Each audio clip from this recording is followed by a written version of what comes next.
plan for today. I think I've just had a bit of a coffee in my AeroPress and some egg sandwiches actually, which was quite nice, quite a luxury for once. Then I'm going to head into town, get another coffee and a pastry and stuff, chill out, do some editing till about lunchtime. Then I'm going to go absolutely hammer it up the Alpe, I think is my plan, as hard as I can. Obviously I won't be that quick because I'm on touring tyres and a heavy bike, but just see what I can do up there really. I just fancy a bit of a hard effort.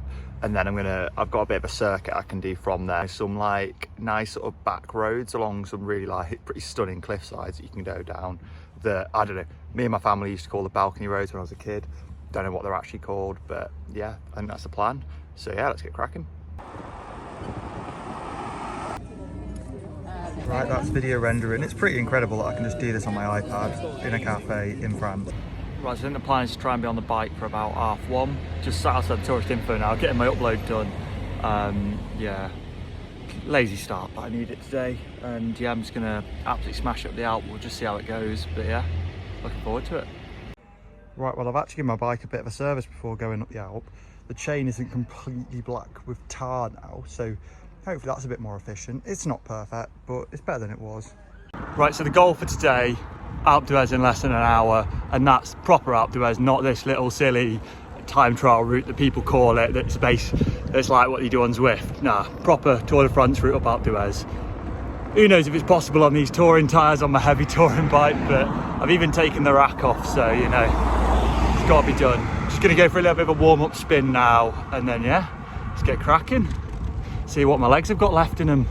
So I think on a proper road bike, you probably need to be able to do about 4 watts per kilo, which for my weight is around 255, 260 watts.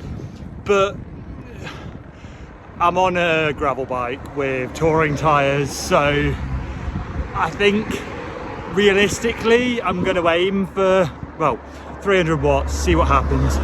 I have done 300 watts for an hour before. When I did the Buxton Hilly, well, my normalised was way over 300, it was like about 305, so should be doable. But yeah, it's going to be hard, and it's hot, it's like 30 degrees, and I'm not the best in the heat usually, but we're going to give it a go. I'm just going to set off at 300, try and average 300, and we'll see what we get. I mean, if I don't get under an hour and I manage to hold the 300 watts, we'll know it's the bike, because there's no way 64 kilos you can't do it in under an hour with 300 watts, because that's like 4.5 watts per kilo. But we'll just see. I mean, if I could do 6.5, then I'd do it in 40 minutes, but that's not what happens, so you know. Right, let's have a go.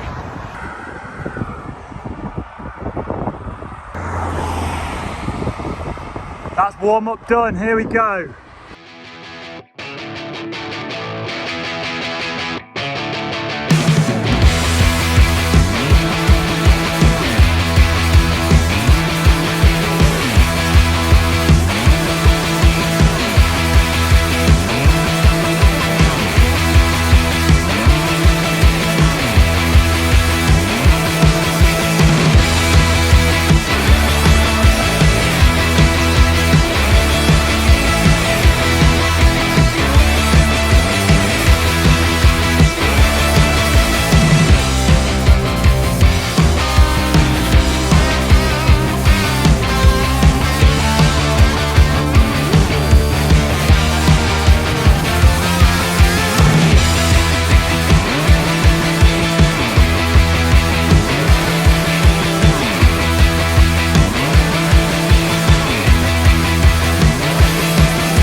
I could not hold the 300 watts. Got about 25 minutes in, then decided, right now, it's silly.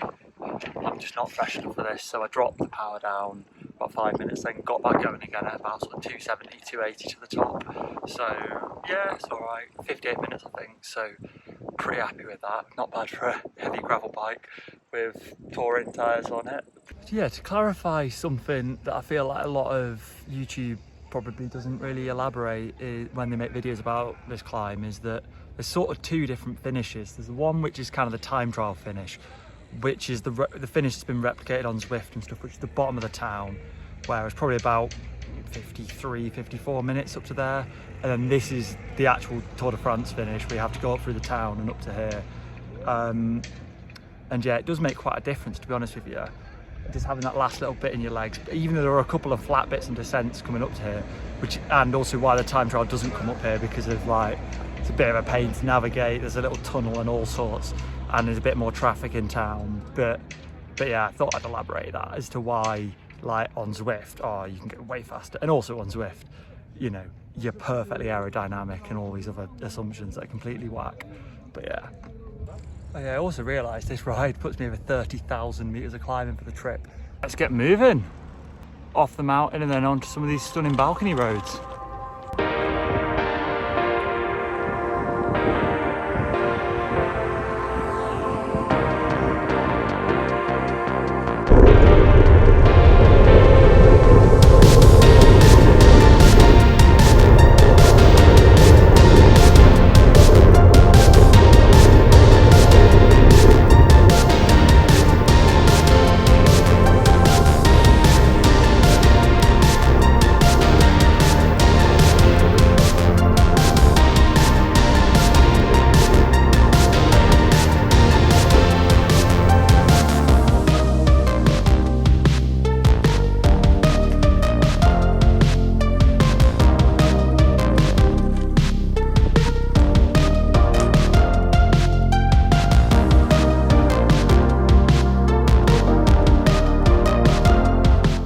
That's why we call it the balcony road.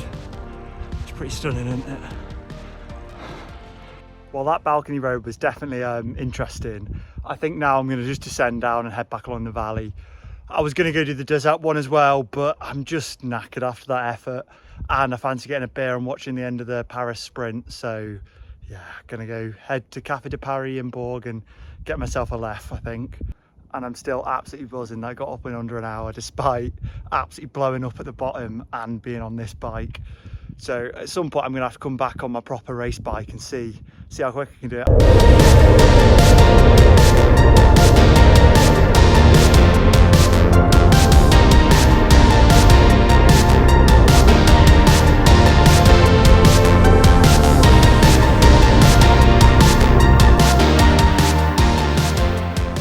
Treating myself to beyond burgers and rice for tea tonight. Got the rice poured in a bag ready to go, 375 grams of it, and the burgers, so yeah, that should get me fed.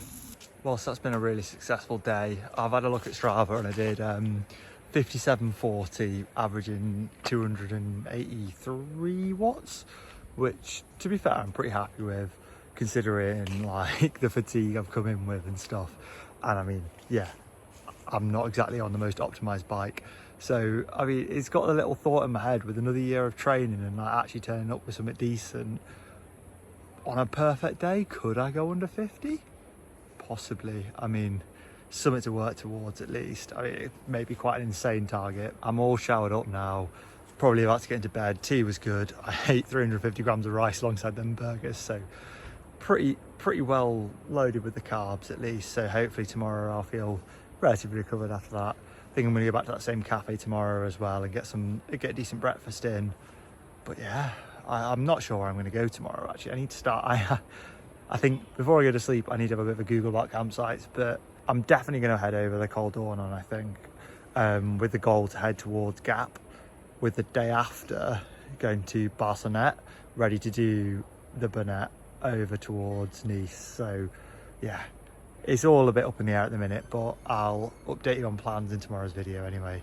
I'm going to get some sleep. See you guys.